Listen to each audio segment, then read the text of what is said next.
Bienvenue sur Africa 24. Le groupe de réflexion et d'appui au développement de la Guinée, le GRAD Guinée, est un think tank axé sur les enjeux de développement de la Guinée.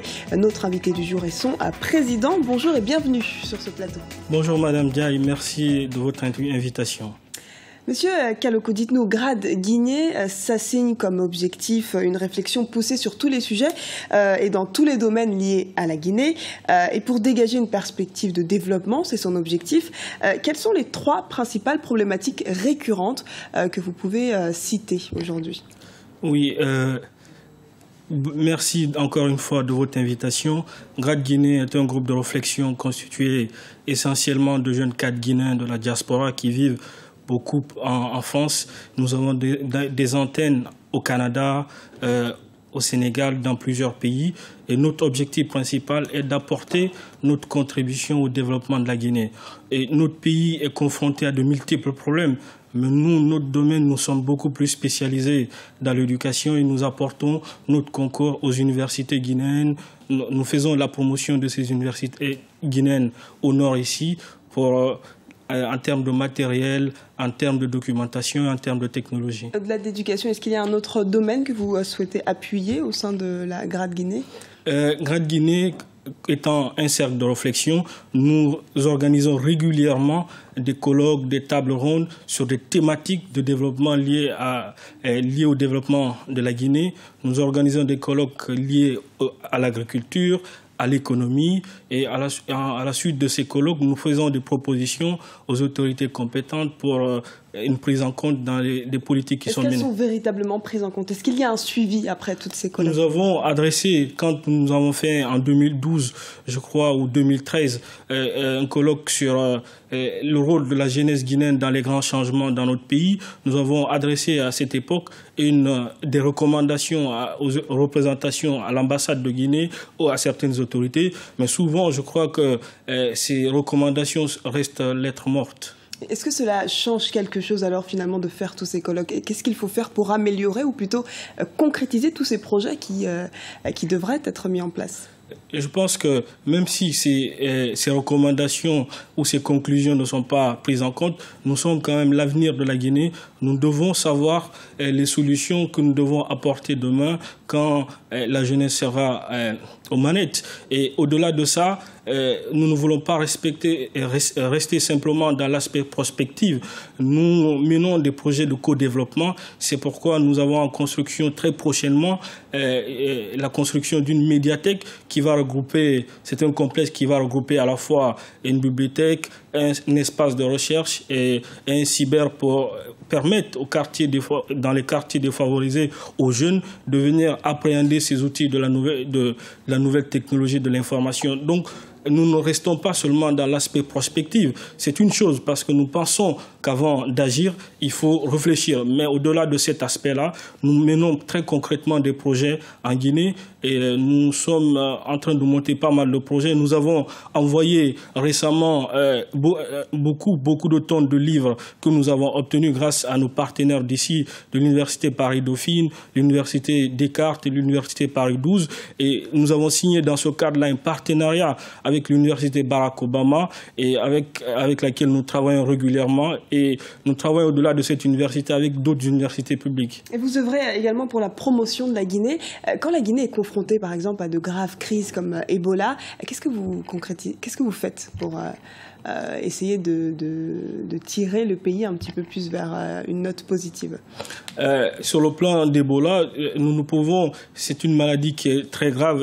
Au-delà de Ebola, j'ai dit à l'entame que la Guinée était confrontée à de multiples crises.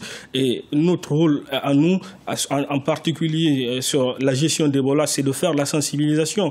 GRAD Guinée appartient à un groupe qui s'appelle, c'est un groupe de jeunes, de structures de jeunes guinéennes qui vivent ici à Paris, qui se sont constitués pour apporter leur part d'effort dans le développement national. Et dans ce cadre-là, il y a un projet qui est en train d'être mené pour aller sensibiliser les populations locales. Et GRAD Guinée ne s'arrête pas là, c'est aussi un mouvement apolitique, disons-le clairement. Mais que pensez-vous de la dynamique impulsée par les actuelles autorités? Je pense que le résultat du professeur Alpha Condé est un échec fracassant. Et depuis 4 années, nous allons d'incompétence en incompétence. La gestion est rythmée d'amateurisme à tous les niveaux. Il n'y a qu'à voir les chiffres économiques. Nous avons, bien avant Ebola, parce qu'ils veulent mettre les résultats catastrophiques que je qualifie de médiocres sur le simple fait d'Ebola. Mais avant Ebola, la Guinée faisait 2% de croissance, alors que tous les pays environnants frôlaient les 10% ou allaient même au-delà de 10%. Je pense que le professeur Alpha Condé a un résultat médiocre et doit changer de cap et de fusil d'épaule. Vous abordez actuellement l'aspect économique justement de la Guinée qui est très présent au sein de GRAD Guinée. Vous organisez un colloque le 15 janvier à l'Assemblée nationale parisienne. Pouvez-vous nous expliquer le choix? Ça parlera un peu de l'impact du franc CFA sur les économies de l'UEMOA. C'est vrai, le problème du franc CFA est un problème récurrent.